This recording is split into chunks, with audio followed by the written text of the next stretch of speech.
I'm Kathy Angelo, moderator for the upcoming Amateur Music Network's Piano Conversations with Paul Hirsch, and I'm meeting today with Laura Magnani, who's one of the 4 artists featured in the series. AMN founder Lolly Lewis and I wanted to give a behind-the-scenes introduction to the artists. Thank you, Laura, for being part of this exciting series. Thank you so much for having me. I don't know very much about your background, but I believe you grew up in Italy. When did you come to the US? I came in the US on 2013, so about 10 years ago. Upon pressing request of my husband, who's born and raised in San Francisco, we were married in Italy. We lived in Italy together for about 12 years. And then at some point he said, okay, my time is done. Now it's your turn to come to the United States. And we had a small child. He was 5 and he was about to start school. So I thought, well, maybe it's either now or never. So I gave it a shot, and here I am. Great. How did you connect with Paul Hirsch? It was an interesting thing. I am part of the Berkeley Piano Club in Berkeley, and Paul was actually giving a master class at the Berkeley Piano Club, and I was invited to play for the master class. So I got to meet him. We worked on Schumann Fantasy together. And then after that, I was really, really fascinated by his personality, his approach to art in general and music in particular, and the way he was able to add so much to my perspective. I was very, very driven towards him. And he was so nice that he invited me to see him again. I know that it's very hard to get in his studio because at this point he only wants a very selected group of people around. And I felt extremely flattered, and I joined him in the conservatory for a series of studio class along with a few other pianists. And we started having these awesome conversations about music where we would join forces and play for each other. And he among us was just, it felt like it was one of us, and which is incredible, the way how easygoing he is, how it doesn't make it such a big deal to be a huge artist as he is. And it really is able to open and share, and also it's welcome other people's opinion. I was very, very intrigued about Paul. And I kept calling him maestro because that's the way I was brought up. And he said to me one day, you say, stop it. Don't call me maestro anymore. I am Paul. And it felt so beautiful because it felt like I was a friend. We were friends at that point. Right. And we've been friends ever since. Yeah. How was that such a change and a shift from your experience in Italy with teachers? Well, I have had many teachers in my life, including some very important musicians, which were in settings like Salzburg or the Academy of Santa Cecilia or Brussels Conservatory. And there was this sort of different level. It was very clear. I was also younger now, and it was very clear that there was a role for the student and a role for the teacher. Mm-hmm. And I was also very, very much more immature musically, and that kind of differentiation made totally sense. I was not at that same level. It was not at all. In the meantime, a lot of years have gone by, and now I am at an age where I still think that I have a humongous amount to learn. But it feels like also there is a lot of years of experience that has brought me closer to the perception of music of some of the people that once I considered like my gods, And so, and I also have to come to terms with the fact that I'm aging too, and there is a whole other generations of musicians that I can be a mentor for. And so I'm in an age, also at a phase of my musical experience where I'm probably starting to enter a different band, of people. And you never stop learning, that's for sure. I mean, I remember my maestro telling me, my maestro was a student of Claudio Arrau. Claudio Arrau had recorded the fourth time the 32 sonatas, Beethoven sonatas. It was the fourth time. And was close to being 80 or something. And one day he was having lunch with my maestro and they were talking, and it looked kind of sad. And the maestro said to Arau, "What's wrong?" And he said, "You know, I need to have to re-record those 32 sonatas because they don't work." So this to tell you that Arau, having recorded with Deutsche Grammophon and EMI and everything, he didn't feel good about his work. So I think we can tell that there will be something to learn even to the last day of our life. So we will. And the good thing about the difference between being in a studio with Paul is that there is no longer age, there is no longer difference of experience, there is no longer this sort of a hierarchy between people. We're just all trying to figure it out. And we're just all amazed and astonished at the beauty of the art and the music that we're faced with. And there's so much to learn and so much to share, which makes, there's no boundary, there is no limit, there is no, you know, being inferior, superior, more experienced, less experienced. We can all participate and contribute in that process. So that's what it feels with Paul. With Paul, it's very much colleague, artist to artist experience. Yes. And he encourages you to talk about what it is, what does his music mean to you? And and one thing I was struck by, I'll go into that next, but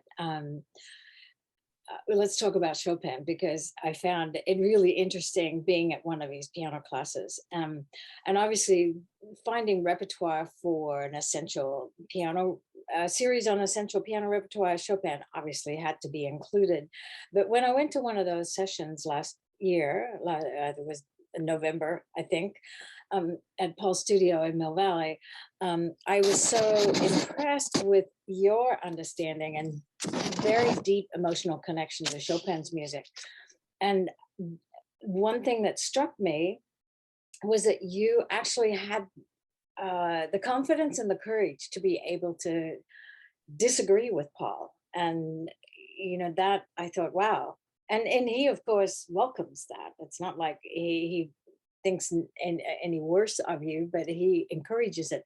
But that, and he can accept whatever it is that you're disagreeing about. So I found that fascinating, and that he's grown a lot as he's aged, and encouraged that, you know, maybe when he was younger at the conservatory, I'm not sure that anyone, students quite had the courage to disagree with him, but now he's at a point where he wants this discussion more than anything. So whether you agree or disagree, let's talk. But the one piece that I heard one of your recordings was the third Ballade, and I thought you did a great job. But tell us about your relationship with Chopin, because I noticed that you seem to have an intimate connection with Chopin. And well, I'm very flattered about your consideration. I felt this connection with Chopin ever since I was very, very little. It's just something very primordial for me, and it came before becoming an intellectual understanding or involvement with that composer. It came as a call, like a primordial call. I think there is something that I, as many musicians, share with Chopin, is depression, in the sense that there is a side of Chopin that is this profound despair and this kind of a feeling of not being capable of living in a society or in an environment that has a lot of abrasive parts. And that has made Chopin always dear to my heart, because I feel a lot the same.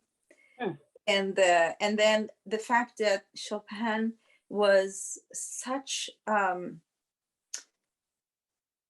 he was a mentally driven person with a humongous heart.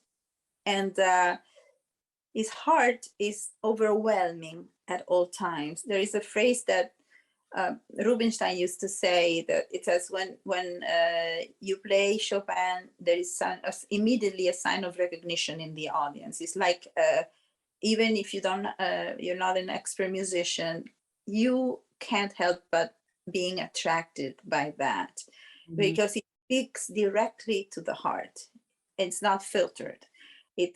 Doesn't need to be intellectually understood. It is an immediate approach Chopin has with you. And after I studied a lot of his music, and I went deep into knowing his history and his personality and his aesthetics in a certain way.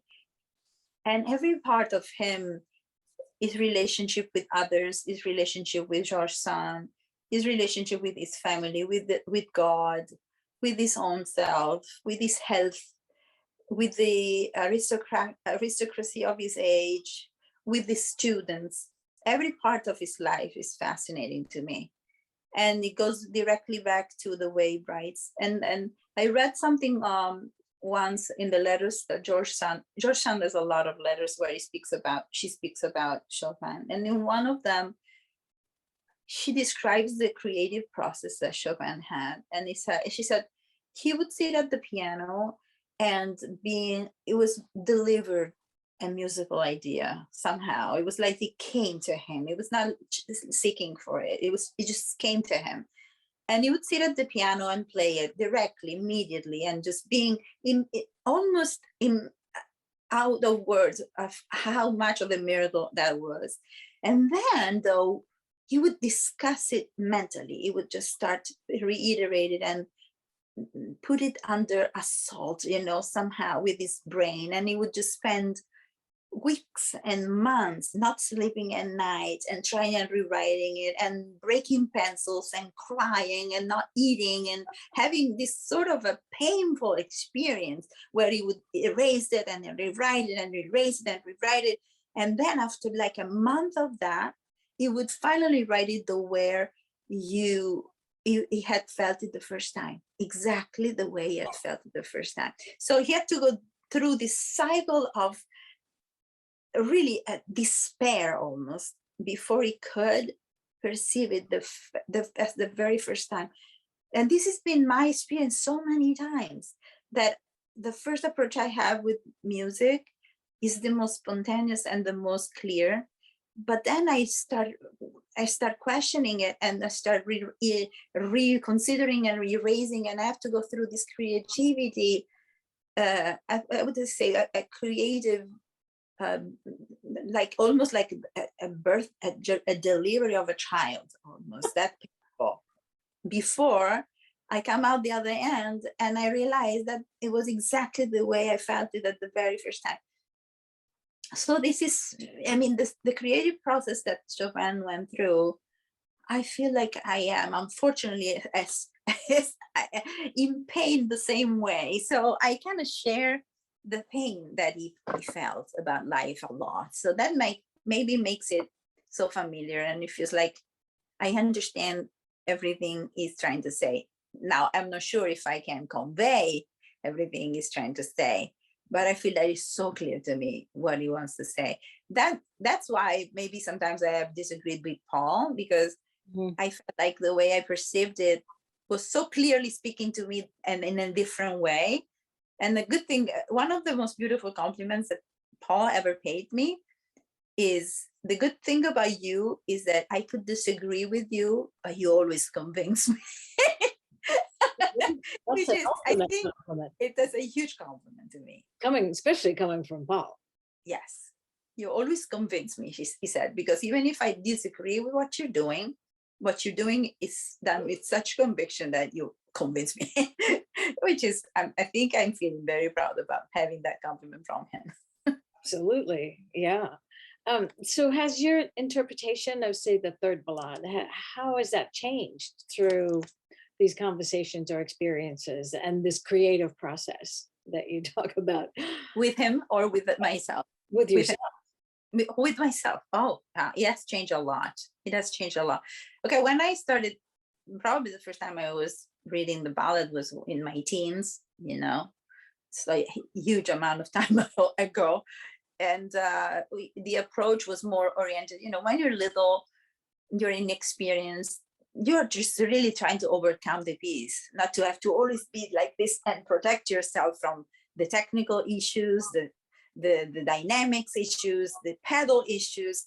And it was a very difficult work for me when I was younger, because it has a lot of little details that are so constitutive part of the piece that if you just cannot overcome them, like some pedal issues, some voicing issues, some touch issues that are really, really difficult to overcome when you're a very young pianist.